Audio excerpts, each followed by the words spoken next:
Hello everyone. स्वागत है आप सभी का इस न्यू सेशन में जिसमें हम लोग देखने वाले हैं फीचर्स ऑफ इक्विटी शेयर्स। जैसे कि मैंने आपको सबसे पहले ही बता दिया है कि ये लास्ट मिनट रिवीजन है, तो हम लोग ये वीडियो सिर्फ 10 मिनट में ही खत्म करेंगे। तो 10 मिनट में आपको ये सारे फीचर्स या फिर ये सारा कंटेंट आपको समझ में आने वाला है। क्लियर?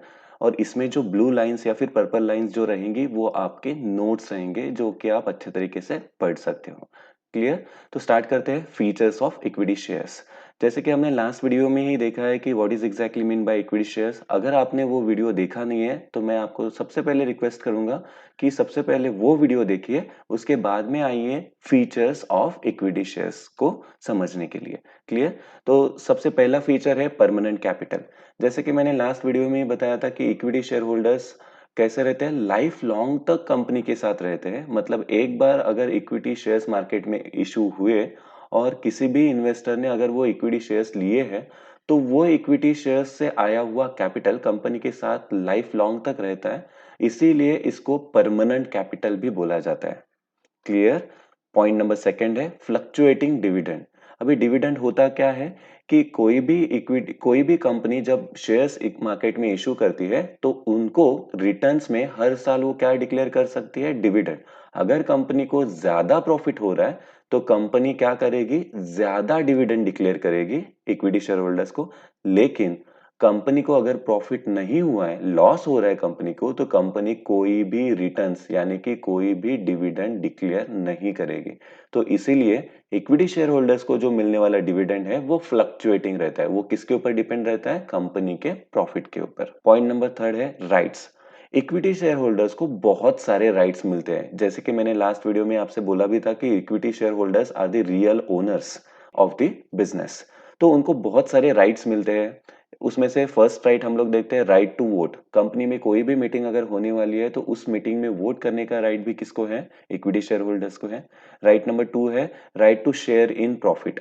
कंपनी को हर साल जितना भी प्रॉफिट हो रहा है उसमें से सबके पैसे देने के बाद में जो भी बच रहा है वो सारा प्रॉफिट जो होता है उसके ऊपर किसका ये होता है? राइट होता है। तो इक्विटी शेयर होल्डर्स का होता है। तो अगर कंपनी को प्रॉफिट ज्यादा हो रहा है तो कंपनी ज्यादा डिविडेंड डिक्लेयर करेगी इक्विटी शेयर होल्डर्स को। Okay.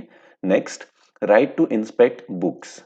Okay, right to inspect book. जैसे कि मैंने पहले ही बोला है कि equity share holders are the real owners of the business. तो अगर वो कंपनी के ओनर्स है तो वो कंपनी के सारे अकाउंट्स चेक कर सकते हैं।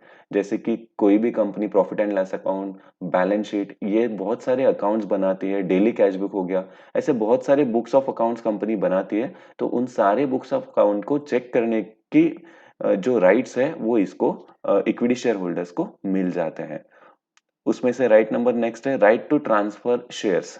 अगर आप एक किसी भी कंपनी के इन्वेस्टर हो, मतलब आप किसी भी कंपनी के अगर शेयर होल्डर हो और अगर आपने उस कंपनी के शेयर परचेस किए, अगर आपको वो शेयर पसंद नहीं आ रहे हैं या फिर आपको ऐसा लग रहा है कि ये शेयर्स मुझे ज्यादा प्रॉफिट नहीं दे रही है, ज्यादा डिविडेंड नहीं दे रहे, तो आप वो शेयर शेयर मार्केट में इजीली ट्रांसफर कर सकते हो।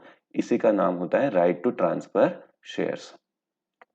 पॉइंट नंबर फोर्थ है no preferential right. No preferential right. Okay. अभी प्रेफरेंशियल राइट्स होता क्या है? बेसिकली सिंपल है। प्रेफरेंशियल राइट्स किसको मिलते हैं? प्रेफरेंस शेयर्स को मिलते हैं। इक्विटी शेयर्स को कोई भी प्रेफरेंस नहीं मिलता। तो किन दो चीजों में प्रेफरेंस मिलता है प्रेफरेंस शेयर होल्डर्स को?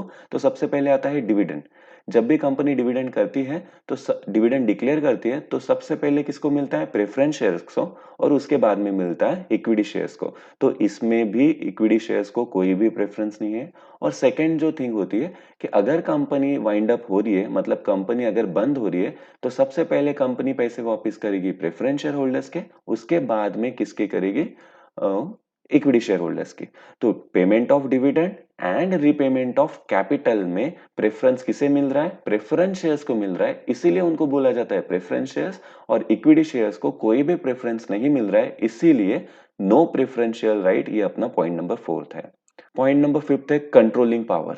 ओके, जैसे मैंने अभी अभी डिस्कस ही कर रहा हूं कि equity share holders are the real owners, वो रियल मास्टर्स है कंपनी के। वही क्या करते हैं? कंपनी के बोर्ड ऑफ डायरेक्टर्स भी नॉमिनेट करते हैं और वही उनको ही वोटिंग राइट्स भी होता है। इक्विटी शेयर होल्डर्स को भी वोटिंग राइट होता है, जैसे कि हमने ये पिछले वाले पॉइंट में देखा था।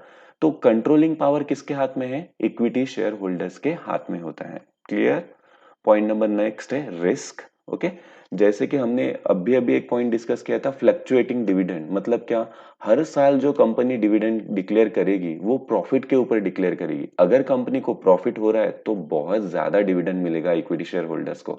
लेकिन अगर कंपनी को कोई भी प्रॉफिट नहीं हुआ तो कंपनी कोई भी डिविडेंड डिक्लेयर नहीं करेगी। इसका मतलब क्या है? अगर आप शेयर होल्डर्स हो तो आपको बहुत ज्यादा रिस्क इसमें उठाना पड़ता है। क्लियर? ये रिस्क होता है कि कंपनी को प्रॉफिट हुआ तो ही कंपनी क्या करेगी? डिविडेंड डिक्लेयर करेगी, अदरवाइज कंपनी कोई भी डिविडेंड डिक्लेयर नहीं करेगी।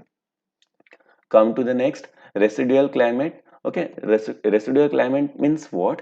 कि सबसे लास्ट, ओके, सबसे लास्ट में अगर किसको पैसे मिल रहे हैं या फिर किसको रिटर्न्स मिल रहे हैं तो वो इक्विटी शेयर होल्डर्स को ही मिलते हैं, क्योंकि उसके पहले तो प्रेफरेंस शेयर्स को मिलने वाले हैं, उसके पहले जो कंपनी के क्रेडिटर्स है उनको पैसे मिलने वाले हैं। तो सबसे लास्ट में जो पेमेंट मिलते हैं या फिर रिटर्न जो मिलता है या फिर डिविडेंड जो मिलता है वो किनको मिल रहा है? इक्विटी शेयर होल्डर्स को मिल रहा है। पॉइंट नंबर नेक्स्ट है no charge on asset. Okay, जैसे कि कंपनी अगर कोई भी डिबेंचर्स इशू कर रही है मार्केट में, जो कि बोरोड फंड बोला जाता है, तो कंपनी उसके अगेंस्ट उन इन्वेस्टर को लिख के देती है। जिस अगर कोई भी एसेट की ओनरशिप लिख के देती है उसे बोला जाता है चार्ज ऑन एसेट। मतलब इसका मतलब क्या होता है?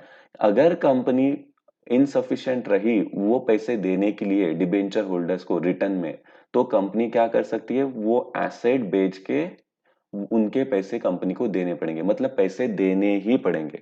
ऐसी सिक्योरिटी इक्विटी शेयर्स को नहीं मिलती है, इसीलिए बोला जाता है no charge on asset. Point number next है बोनस इशू। ओके, बोनस मतलब क्या होता है? गिफ्ट फ्री में, जो कि कंपनी फ्री में देती है। तो जो भी कंपनी के एग्जिस्टिंग इक्विटी शेयर होल्डर्स होते हैं, कंपनी को अगर बहुत ज्यादा प्रॉफिट हो रहा है तो वो कंपनी क्या करती है? कंपनी बोनस शेयर्स मार्केट में फ्री ऑफ कॉस्ट इशू करती है अपने एग्जिस्टिंग इक्विटी शेयर होल्डर्स को। मतलब जो कंपनी के ऑलरेडी इक्विटी शेयर होल्डर्स है उनको ही फ्री ऑफ कॉस्ट देती है, उसे बोला जाता है बोनस इशू। नेक्स्ट आता है राइट इशू।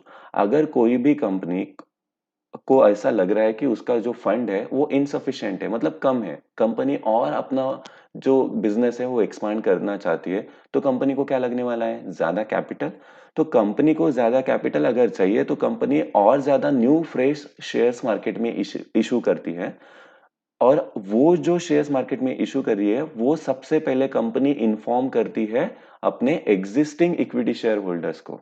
ओके, तो ऐसे शेयर्स को बोला जाता है राइट इशू। मतलब वो सबसे पहले किसको ऑफर करेगी? कंपनी अपने एग्जिस्टिंग इक्विटी शेयर्स को ऑफर करेगी, देन आफ्टर वो शेयर्स किसको ऑफर करेगी? मार्केट में ऑफर करेगी। तो ऐसे शेयर्स भी मिलने की जो ये है राइट्स है वो भी सिर्फ इक्विटी शेयर होल्डर्स को ही है। मतलब बोनस इशू और राइट इशू सिर्फ और सिर्फ किसको मिलता है?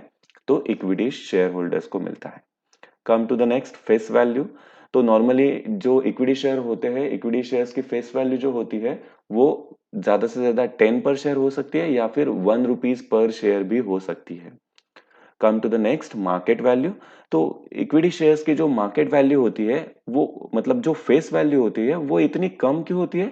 क्योंकि मार्केट में आने के बाद में कंपनी के परफॉर्मेंस के ऊपर उनकी वैल्यू कम या ज्यादा हो सकती है। जैसे आपने कभी भी देखा होगा कि शेयर मार्केट के जो किसी भी कंपनी के शेयर्स है वो कम या ज्यादा हो जाते हैं। तो इक्विटी शेयर्स की वैल्यू कम या ज्यादा हो सकती है एज पर दी कंपनीज परफॉर्मेंस। कंपनी अगर अच्छा परफॉर्म कर रही है तो उनकी मार्केट वैल्यू बढ़ेगी, कंपनी अगर अच्छा परफॉर्म नहीं कर रही है तो उनकी मार्केट वैल्यू क्या होगी? कम हो जाएगी। क्लियर? उसके बाद में आता है capital appreciation. Okay, capital appreciation होता क्या है? जैसे कि मैंने बोला, अगर कोई भी शेयर 35 रुपीज के लिए मार्केट में इशू किया गया है, लेकिन नेक्स्ट टू नेक्स्ट ईयर 2 सालों में ही कंपनी के अच्छे परफॉर्मेंस की वजह से उसकी वैल्यू अगर 500 रुपीज हुई है, तो वो वैल्यू कितनी अमाउंट से बढ़ी है आप देख लेना। इसका मतलब क्या होता है कि कैपिटल एप्रिसिएशन हो गया है उस पूरे मतलब उस एक शेयर की वैल्यू ऑटोमेटिकली मार्केट में जाके इतनी ज्यादा बढ़ गई है। तो किसी भी एग्जिस्टिंग इक्विटी शेयर होल्डर्स को क्या होता है? एक कैपिटल एप्रिसिएशन मिलता है। मतलब उसने जो शेयर 35 रुपीज में लिया था आज वो मार्केट में बेच सकता है 500 रुपीज में। तो ये भी एक फीचर होता है इक्विटी शेयर्स का। तो ये सारे 13 फीचर्स है बहुत ही ज़्यादा इम्पोर्टेंट है, इसके आप पॉइंट्स बाय हार्ट कर सकते हो, एक्सप्लेन तो मैंने आपको कर ही दिया है और मुझे ऐसा लग रहा है कि आप इनको अच्छे से समझ गए हो। Thank you so much guys.